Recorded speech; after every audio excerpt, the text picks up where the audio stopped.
Class 12 NCERT English Vistas. Chapter 4 The Enemy, by Pearl S. Buck. Before you read, it is the time of the World War. An American prisoner of war is washed ashore in a dying state and is found at the doorstep of a Japanese doctor. Should he save him as a doctor or hand him over to the army as a patriot? Now, let's start. Dr. Sadao Hoki's house was built on a spot of the Japanese coast where as a little boy he had often played. The low, square stone house was set up on rocks well above a narrow beach that was outlined with bent pines. As a boy Sadao had climbed the pines, supporting himself on his bare feet, as he had seen men do in the South Seas when they climbed for coconuts.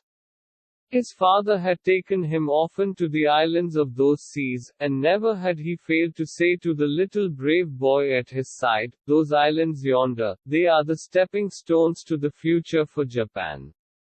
Where shall we step from them?" Sadao had asked seriously. "Who knows?" his father had answered. "Who can limit our future? It depends on what we make it." Sadao had taken this into his mind as he did everything his father said, his father who never joked or played with him but who spent infinite pains upon him who was his only son. Sadao knew that his education was his father's chief concern. For this reason he had been sent at 22 to America to learn all that could be learned of surgery and medicine. He had come back at 30, and before his father died he had seen Sadao become famous not only as a surgeon but as a scientist. Because he was perfecting a discovery which would render wounds entirely clean, he had not been sent abroad with the troops. Also, he knew, there was some slight danger that the old general might need an operation for a condition for which he was now being treated medically, and for this possibility Sadao was being kept in Japan. Clouds were rising from the ocean now. The unexpected warmth of the past few days had at night drawn heavy fog from the cold waves. Sadao watched mists hide outlines of a little island near the shore and then come creeping up the beach below the house, wreathing around the pines. In a few minutes fog would be wrapped about the house too. Then he would go into the room where Hannah, his wife, would be waiting for him with the two children. But at this moment the door opened and she looked out, a dark blue woolen haori over her kimono. She came to him affectionately and put her arm through his as he stood, smiled and said nothing. He had met Hannah in America, but he had waited to fall in love with her until he was sure she was Japanese. His father would never have received her unless she had been pure in her race. He wondered often whom he would have married if he had not met Hannah, and by what luck he had found her in the most casual way, by chance literally, at an American professor's house. The professor and his wife had been kind people anxious to do something for their few foreign students, and the students, though bored, had accepted this kindness. Sadao had often told Hannah how nearly he had not gone to Professor Hulle's house that night. The rooms were so small, the food so bad, the professor's wife so voluble. But he had gone and there he had found Hannah, a new student, and had felt he would love her if it were at all possible. Now he felt her hand on his arm and was aware of the pleasure it gave him, even though they had been married years enough to have the two children. For they had not married heedlessly in America.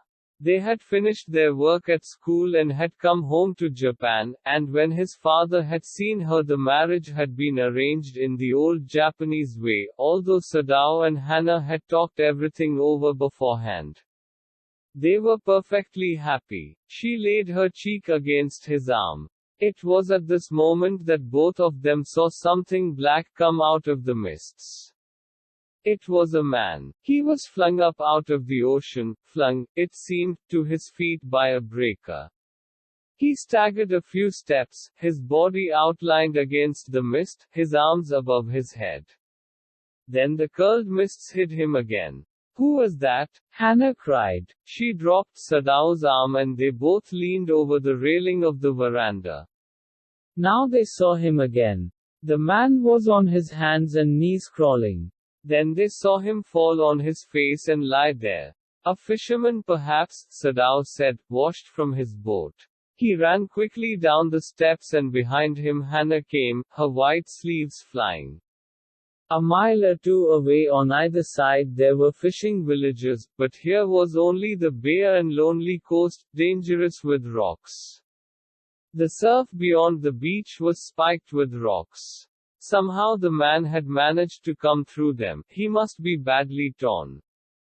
They saw when they came toward him that indeed it was so. The sand on one side of him had already a stain of red soaking through. He is wounded, Sadao exclaimed. He made haste to the man, who lay motionless, his face in the sand. An old cap stuck to his head soaked with seawater. He was in wet rags of garments. Sadao stopped Hannah at his side, and turned the man's head. They saw the face. A white man. Hannah whispered. Yes, it was a white man. The wet cap fell away and there was his wet yellow hair, long, as though for many weeks it had not been cut, and upon his young and tortured face was a rough yellow beard. He was unconscious and knew nothing that they did for him. Now Sadao remembered the wound, and with his expert fingers he began to search for it. Blood flowed freshly at his touch. On the right side of his lower back Sadao saw that a gun wound had been reopened. The flesh was blackened with powder. Sometime, not many days ago, the man had been shot and had not been tended. It was bad chance that the rock had struck the wound. Oh, how he is bleeding. Hannah whispered again in a solemn voice. The mist screened them now completely, and at this time of day no one came by. The fishermen had gone home and even the chance beachcombers would have considered the day at an end. What shall we do with this man? Sadao muttered, but his trained hands seemed of their own will to be doing what they could to stanch the fearful bleeding. He packed the wound with the sea moss that strewed the beach. The man moaned with pain in his stupor but he did not awaken. The best thing that we could do would be to put him back in the sea, Sadao said, answering himself. Now that the bleeding was stopped for the moment he stood up and dusted the sand from his hands. Yes, undoubtedly that would be best, Hannah said steadily. But she continued to stare down at the motionless man. If we sheltered a white man in our house we should be arrested and if we turned him over as a prisoner, he would certainly die, Sadao said. The kindest thing would be to put him back into the sea, Hannah said. But neither of them moved. They were staring with a curious repulsion upon the inert figure. What is he? Hannah whispered. There is something about him that looks American, Sadao said. He took up the battered cap. Yes, there, almost gone, was the faint lettering. A sailor, he said, from an American warship. He spelled it out, U.S. Navy. The man was a prisoner of war. He has escaped. Hannah cried softly, and that is why he is wounded. In the back, Sadao agreed. They hesitated, looking at each other. Then Hannah said with resolution, Come, are we able to put him back into the sea? If I am able, are you? Sadao asked. No, Hannah said, but if you can do it alone. Sadao hesitated again. The strange thing is, he said, that if the man were whole I could turn him over to the police without difficulty. I care nothing for him. He is my enemy. All Americans are my enemy. And he is only a common fellow. You see how foolish his face is. But since he is wounded, you also cannot throw him back to the sea, Hannah said. Then there is only one thing to do. We must carry him into the house. But the servants? Sadao inquired. We must simply tell them that we intend to give him to the police, as indeed we must, Sadao. We must think of the children and your position. It would endanger all of us if we did not give this man over as a prisoner of war. Certainly, Sadao agreed. I would not think of doing anything else. Thus agreed, together they lifted the man. He was very light, like a fowl that had been half-starved for a long time until it is only feathers and skeleton. So, his arms hanging, they carried him up the steps and into the side door of the house. This door opened into a passage, and down the passage they carried the man towards an empty bedroom. It had been the bedroom of Sadao's father, and since his death it had not been used. They laid the man on the deeply matted floor. Everything here had been Japanese to please the old man, who would never in his own home sit on a chair or sleep in a foreign bed. Hannah went to the wall cupboards and slid back a door and took out a soft quilt. She hesitated. The quilt was covered with flowered silk and the lining was pure white silk. He is so dirty, she murmured in distress. Yes, he had better be washed, Sadao agreed. If you will fetch hot water I will wash him. I cannot bear for you to touch him, she said. We shall have to tell the servants he is here. I will tell Yumi now. She can leave the children for a few minutes and she can wash him. Sadao considered a moment. Let it be so, he agreed. You tell Yumi and I will tell the others. But the utter pallor of the man's unconscious face moved him first to stoop and feel his pulse.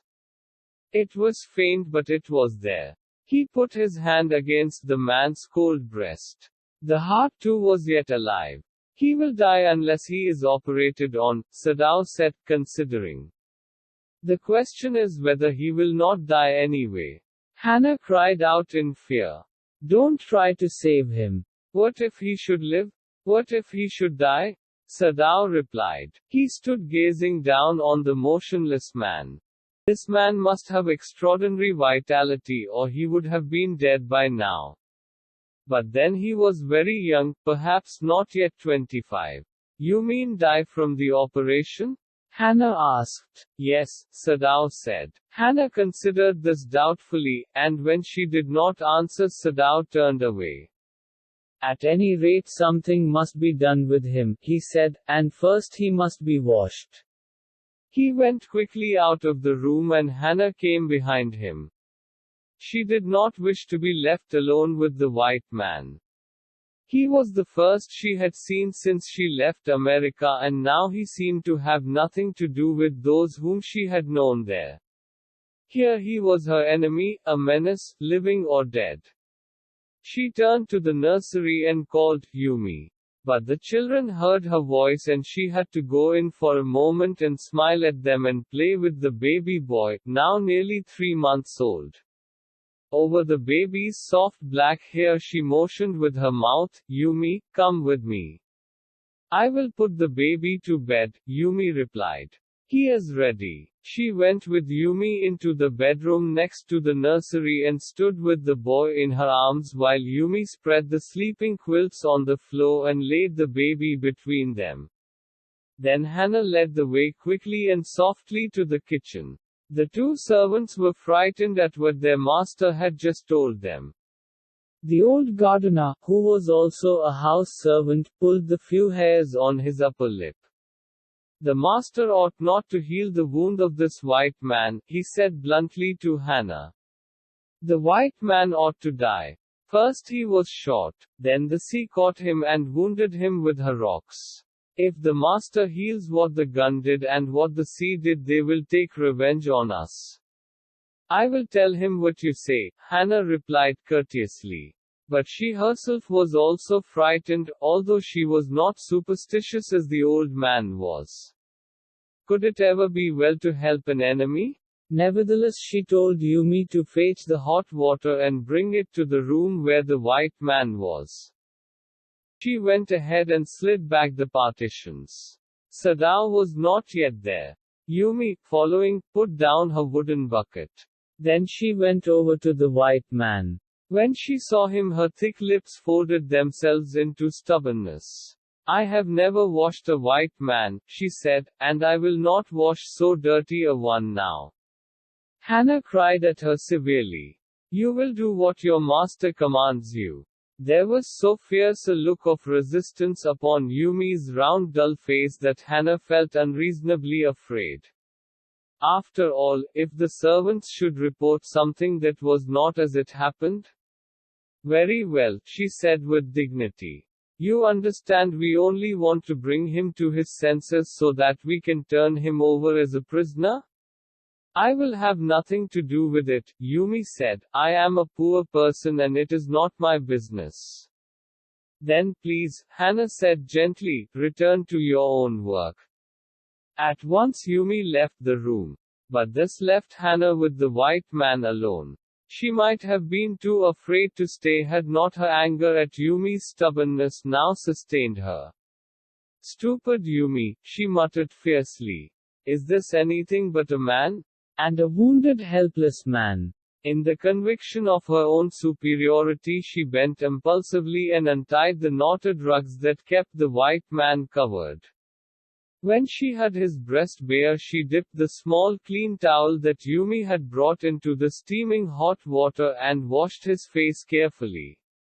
The man's skin, though rough with exposure, was of a fine texture and must have been very blond when he was a child.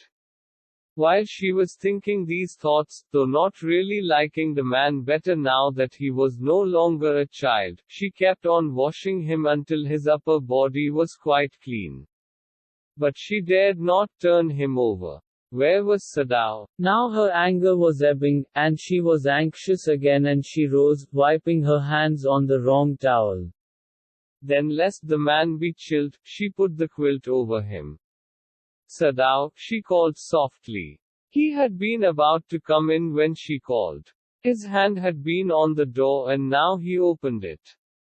She saw that he had brought his surgeon's emergency bag and that he wore his surgeon's coat. You have decided to operate, she cried. Yes, he said shortly. He turned his back to her and unfolded a sterilized towel upon the floor of the Tokonoma alcove, and put his instruments out upon it. Fetch towels, he said. She went obediently, but how anxious now, to the linen shelves and took out the towels. There ought also to be old pieces of matting so that the blood would not ruin the fine floor covering. She went out to the back veranda where the gardener kept strips of matting with which to protect delicate shrubs on cold nights and took an armful of them. But when she went back into the room, she saw this was useless. The blood had already soaked through the packing in the man's wound and had ruined the mat under him. Oh, the mat, she cried. Yes, it is ruined, Sadao replied, as though he did not care. Help me to turn him, he commanded her. She obeyed him without a word, and he began to wash the man's back carefully. Yumi would not wash him, she said. Did you wash him then? Sadao asked, not stopping for a moment his swift, concise movements. Yes, she said. He did not seem to hear her. But she was used to his absorption when he was at work. She wondered for a moment if it mattered to him what was the body upon which he worked so long as it was for the work he did so excellently. You will have to give the anesthetic if he needs it, he said. She repeated blankly. But never have I. It is easy enough, he said impatiently. He was taking out the packing now, and the blood began to flow more quickly. He peered into the wound with the bright surgeon's light fastened on his forehead. The bullet is still there, he said with cool interest. Now I wonder how deep this rock wound is. If it is not too deep, it may be that I can get the bullet. But the bleeding is not superficial. He has lost much blood. At this moment, Hannah choked. He looked up and saw her face the color of sulfur. Don't faint, he said sharply. He did not put down his exploring instrument. If I stop now, the man will surely die. She clapped her hands to her mouth and leaped up and ran out of the room. Outside in the garden he heard her retching. But he went on with his work. It will be better for her to empty her stomach, he thought. He had forgotten that of course she had never seen an operation. But her distress and his inability to go to her at once made him impatient and irritable with this man who lay like dead under his knife. This man, he thought, there is no reason under heaven why he should live. Unconsciously this thought made him ruthless and he proceeded swiftly. In his dream the man moaned but Sadao paid no heed except to mutter at him. Groan, he muttered, groan if you like. I am not doing this for my own pleasure. In fact, I do not know why I am doing it. The door opened and there was Hannah again. Where is the anesthetic? She asked in a clear voice. Sadao motioned with his chin. It is as well that you came back, he said. This fellow is beginning to stir. She had the bottle and some cotton in her hand. But how shall I do it? She asked. Simply saturate the cotton and hold it near his nostrils, Sadao replied without delaying for one moment the intricate detail of his work. When he breathes badly, move it away a little. She crouched close to the sleeping face of the young American. It was a piteously thin face, she thought, and the lips were twisted. The man was suffering whether he knew it or not. Watching him, she wondered if the stories they heard sometimes of the sufferings of prisoners were true. They came like flickers of rumor, told by word of mouth and always contradicted. In the newspapers the reports were always that wherever the Japanese armies went the people received them gladly, with cries of joy at their liberation. But sometimes she remembered such men as General Takima, who at home beat his wife cruelly, though no one mentioned it now that he had fought so victorious a battle in Manchuria. If a man like that could be so cruel to a woman in his power, would he not be cruel to one like this for instance? She hoped anxiously that this young man had not been tortured. It was at this moment that she observed deep red scars on his neck, just under the ear. Those scars, she murmured, lifting her eyes to Sadao. But he did not answer. At this moment he felt the tip of his instrument strike against something hard, dangerously near the kidney.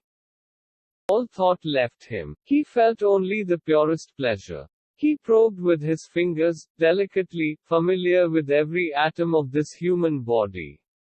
His old American professor of anatomy had seen to that knowledge. Ignorance of the human body is the surgeon's cardinal sin, sirs, he had thundered at his classes year after year. To operate without as complete knowledge of the body as if you had made it, anything less than that is murder. It is not quite at the kidney, my friend, Sadao murmured. It was his habit to murmur to the patient when he forgot himself in an operation. My friend, he always called his patients and so now he did, forgetting that this was his enemy. Then quickly, with the cleanest and most precise of incisions, the bullet was out. The man quivered but he was still unconscious. Nevertheless he muttered a few English words. Guts, he muttered, choking. They got my guts. Sadao. Hannah cried sharply. Hush, Sadao said. The man sank again into silence so profound that Sadao took up his wrist, hating the touch of it. Yes, there was still a pulse so faint, so feeble, but enough, if he wanted the man to live, to give hope. But certainly I do not want this man to live, he thought. No more anesthetic, he told Hannah. He turned as swiftly as though he had never paused and from his medicines he chose a small vial and from it filled a hypodermic and thrust it into the patient's left arm. Then putting down the needle, he took the man's wrist again. The pulse under his fingers fluttered once or twice and then grew stronger. This man will live in spite of all, he said to Hannah and sighed.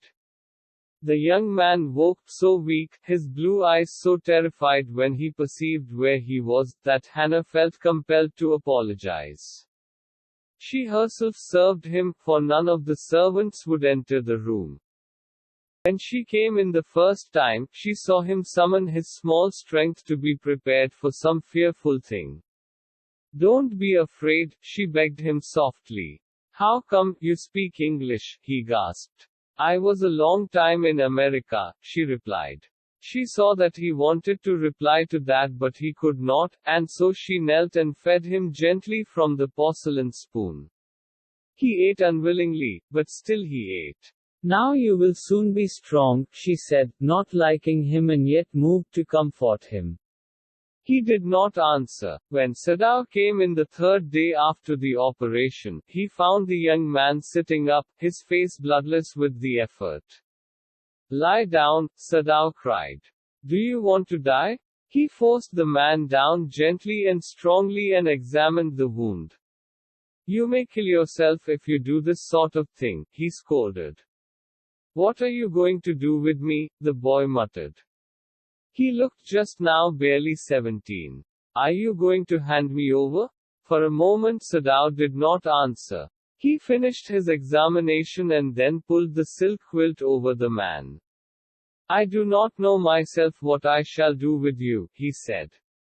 "I ought of course to give you to the police. You are a prisoner of war. No, do not tell me anything." He put up his hand as he saw the young man was about to speak. "Do not even tell me your name unless I ask it." They looked at each other for a moment, and then the young man closed his eyes and turned his face to the wall. "Okay," he whispered, his mouth a bitter line. Outside the door Hannah was waiting for Sadao. He saw at once that she was in trouble. "Sadao, Yumi tells me the servants feel they cannot stay if we hide this man here anymore," she said. "She tells me that they are saying that you and I were so long in America that we have forgotten to think of our own country first. They think we like Americans." "It is not true," Sadao said harshly. "Americans are our enemies. But I have been trained not to let a man die if I can help it." "The servants cannot understand that," she said anxiously. "No," he agreed. Neither seemed able to say more, and somehow the household dragged on. The servants grew more watchful. Their courtesy was as careful as ever, but their eyes were cold upon the pair to whom they were hired. "It is clear what our master ought to do," the old gardener said one morning. He had worked with flowers all his life, and had been a specialist too in moss. For Sadao's father he had made one of the finest moss gardens in Japan, sweeping the bright green carpet constantly so that not a leaf or a pine needle marred the velvet of its surface. "My old master's son knows very well what he ought to do," he now said, pinching a bud from a bush as he spoke. "When the man was so near death, why did he not let him bleed? That young master is so proud of his skill to save life that he saves any life," the cook said contemptuously. She split a fowl's neck skillfully and held the fluttering bird and let its blood flow into the roots of a wisteria vine. Blood is the best of fertilizers, and the old gardener would not let her waste a drop of it. "It is the children of whom we must think," Yumi said sadly. "What will be their fate if their father is condemned as a traitor?" They did not try to hide what they said from the ears of Hannah as she stood arranging the day's flowers in the veranda nearby, and she knew they spoke on purpose that she might hear. That they were right she knew too in most of her being. But there was another part of her which she herself could not understand. It was not sentimental liking of the prisoner. She had come to think of him as a prisoner. She had not liked him even yesterday when he had said in his impulsive way, "Anyway, let me tell you that my name is Tom." She had only bowed her little distant bow. She saw hurt in his eyes but she did not wish to assuage it. Indeed, he was a great trouble in this house. As for Sadao, every day he examined the wound carefully. The last stitches had been pulled out this morning, and the young man would, in a fortnight, be nearly as well as ever. Sadao went back to his office and carefully typed a letter to the chief of police reporting the whole matter. On the 21st day of February, an escaped prisoner was washed up on the shore in front of my house.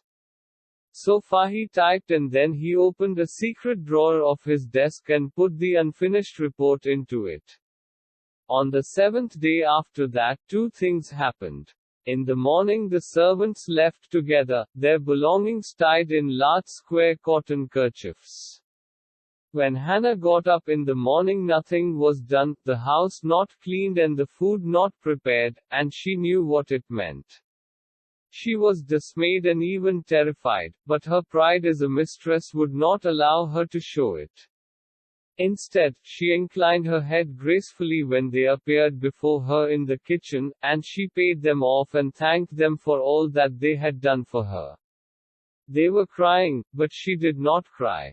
The cook and the gardener had served Sadao since he was a little boy in his father's house, and Yumi cried because of the children. She was so grieving that after she had gone she ran back to Hannah. "If the baby misses me too much tonight, send for me. I am going to my own house and you know where it is." "Thank you," Hannah said, smiling.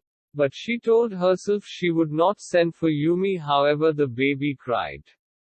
She made the breakfast and Sadao helped with the children. Neither of them spoke of the servants beyond the fact that they were gone.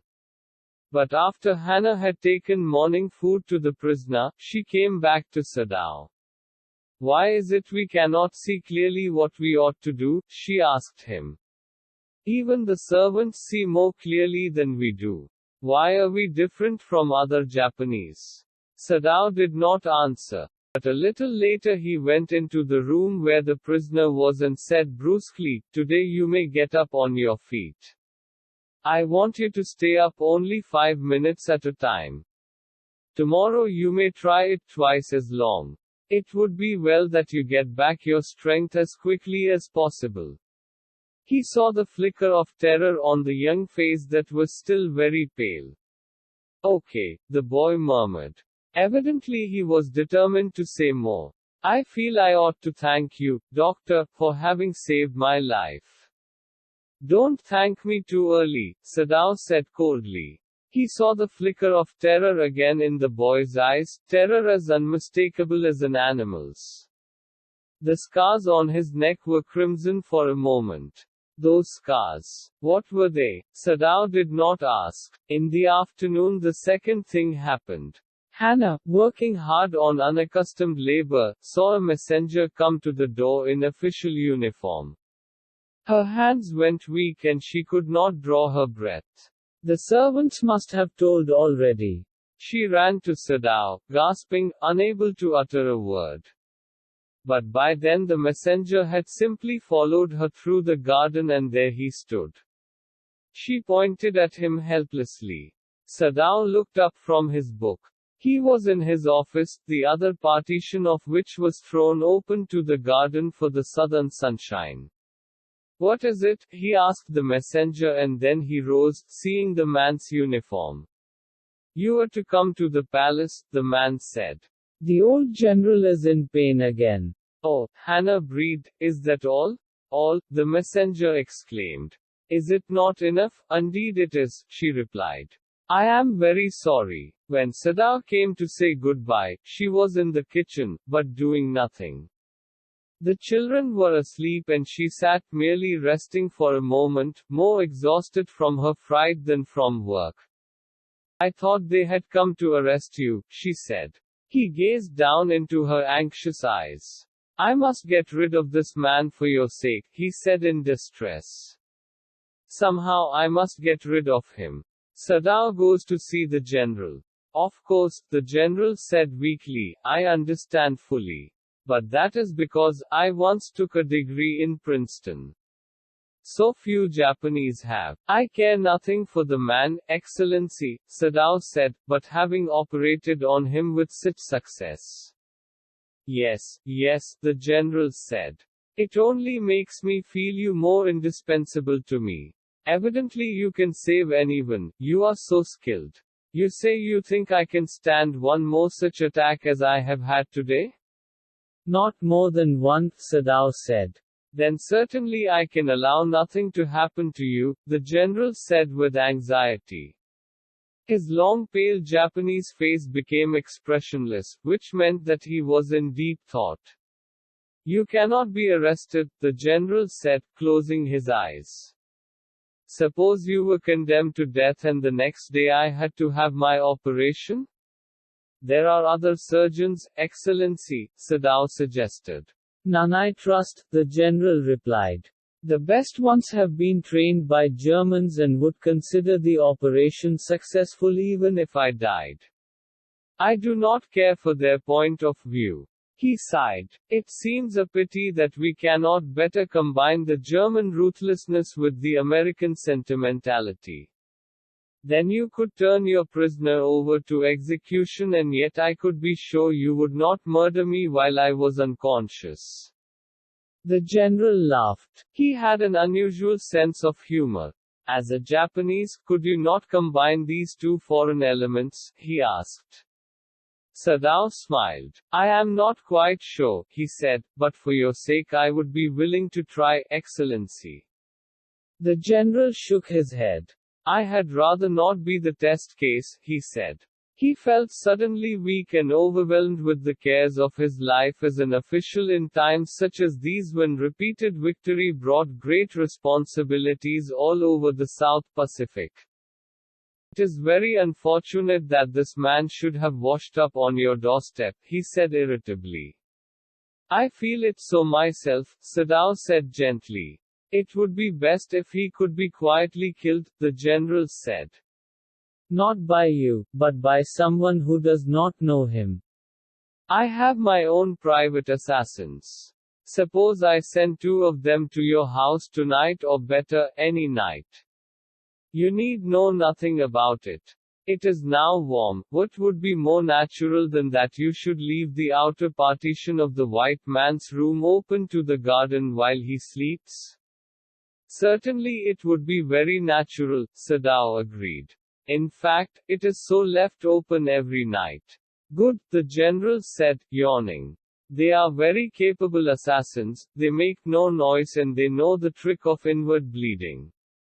If you like I can even have them remove the body. Sadao considered. That perhaps would be best, Excellency, he agreed, thinking of Hannah.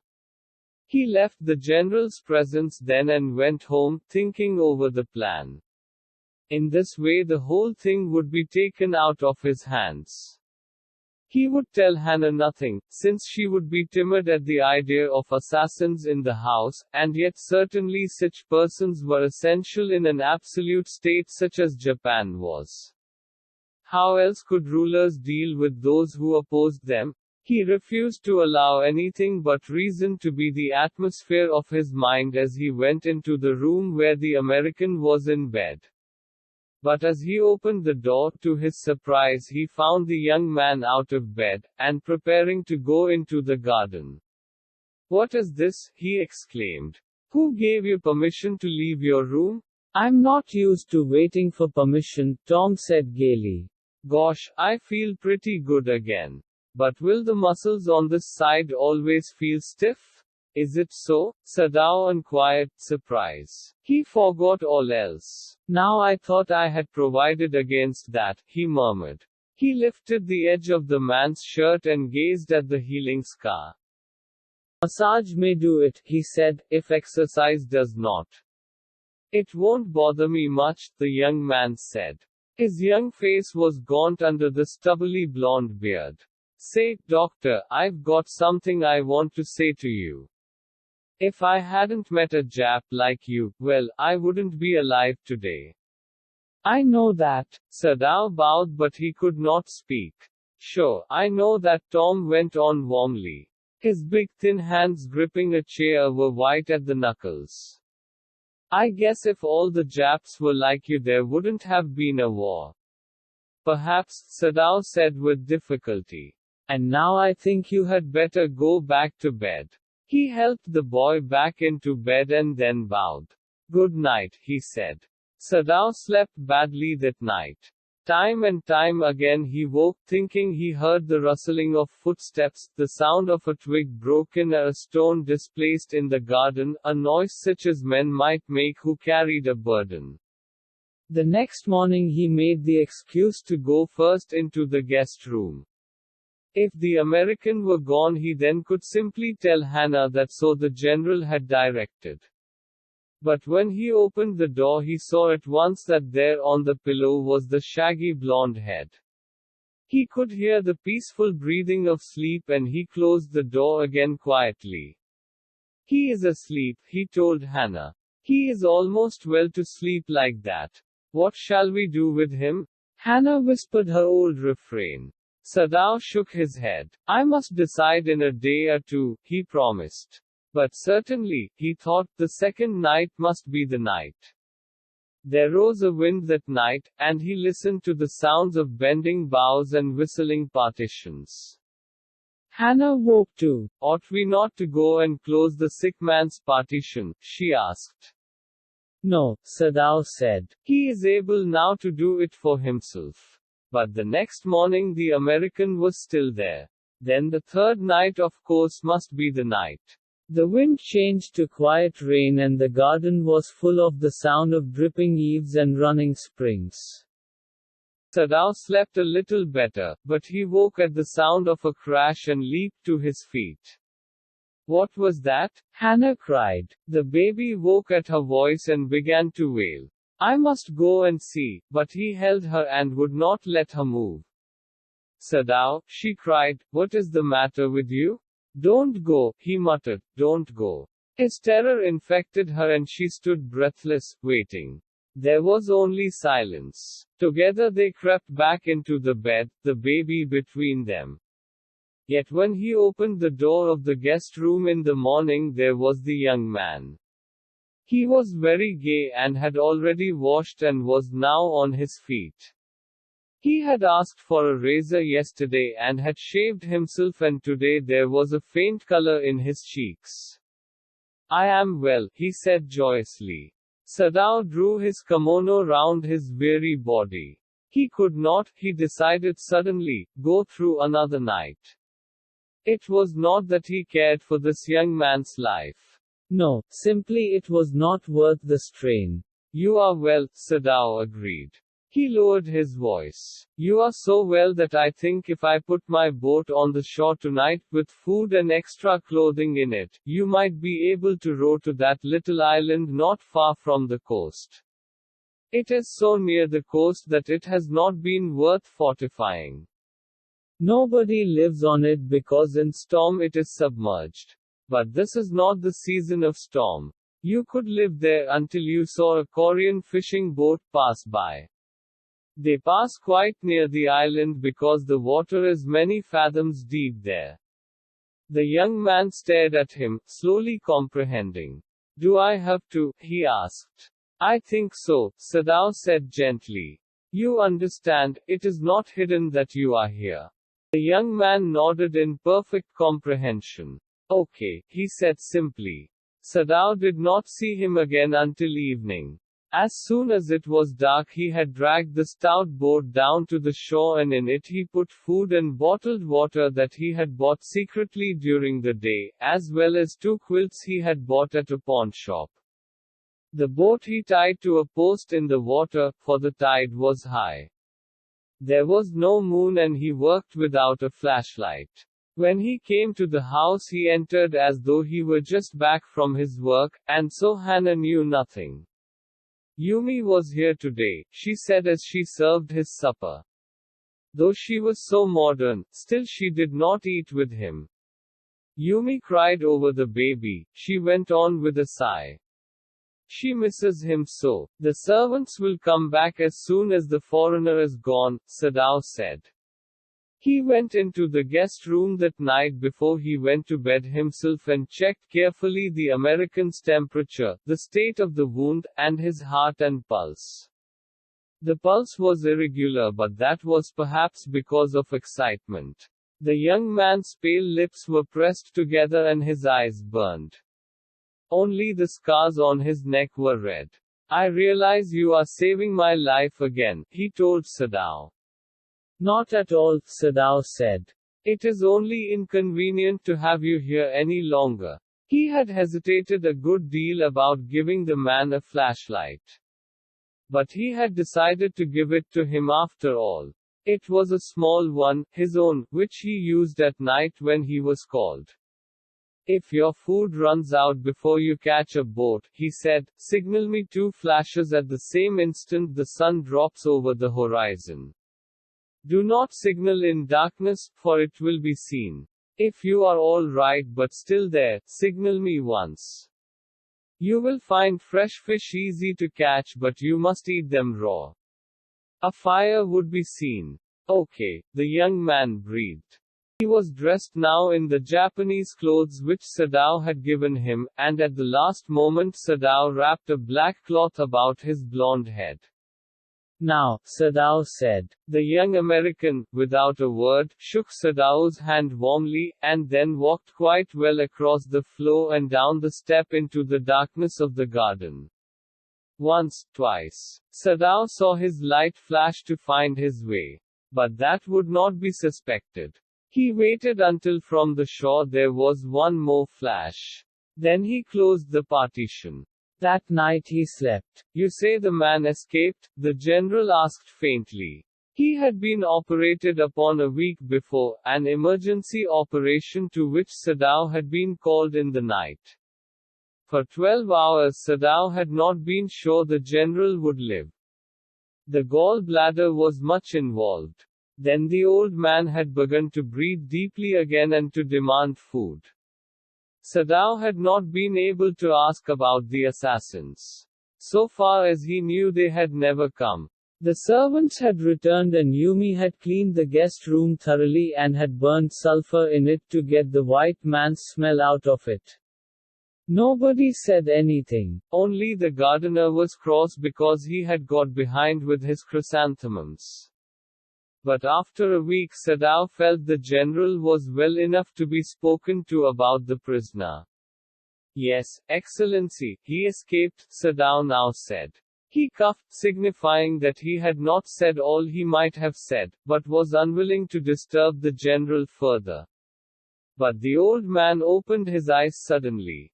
That prisoner, he said with some energy, did I not promise you I would kill him for you? You did, Excellency, Sadao said. Well, the old man said in a tone of amazement, so I did. But you see, I was suffering a good deal.